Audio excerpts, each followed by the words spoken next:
Today I'm going to teach you how to unblock an email sender in Outlook on the web. So I'm starting by opening my Microsoft Outlook app and logging into my account so all my emails can load in.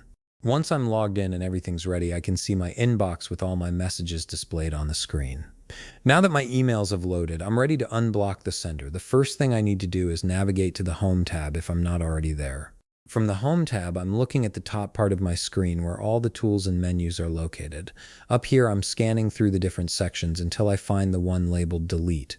This section contains options related to managing unwanted or junk emails. Within the Delete section, I'm clicking on the Junk dropdown. As soon as I click that, a menu appears with additional options for handling junk mail. From this list of options, I'm clicking on Junk Email Options. This opens up a new window where I can manage all my junk and blocked email settings. A Junk Email Options window appears on my screen now. At this point, I'm looking at the top of the window where there are several tabs. I'm clicking on the Blocked Senders tab. This tab is specifically for managing the email addresses that I've previously blocked. Once I click on it, I can see the full list of email addresses that are currently blocked. This list shows every sender whose emails are automatically being sent to junk or blocked entirely. Now, to unblock a specific email sender, I'm scrolling through the list until I find the email address I want to unblock. Once I locate it, I'm clicking on that email address to select it. You'll notice it gets highlighted once it's selected. After selecting the email address, I'm moving down and clicking on the Remove button.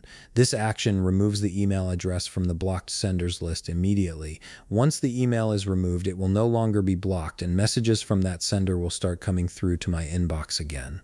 Now that I've removed the email address, I'm clicking on Apply to make sure the changes are saved. This step is important because it confirms and retains the changes I just made. After clicking Apply, the settings are updated and the sender is officially unblocked. So that's the full process. I opened Outlook, went to the Home tab, found the Delete section, clicked on the Junk dropdown, selected Junk Email Options, clicked on the Blocked Senders tab, selected the email address I wanted to unblock, clicked Remove, and then clicked Apply to save the changes. The sender is now unblocked, and their emails will come through normally. If you found this video helpful, please leave a like, subscribe, and see you in the next video.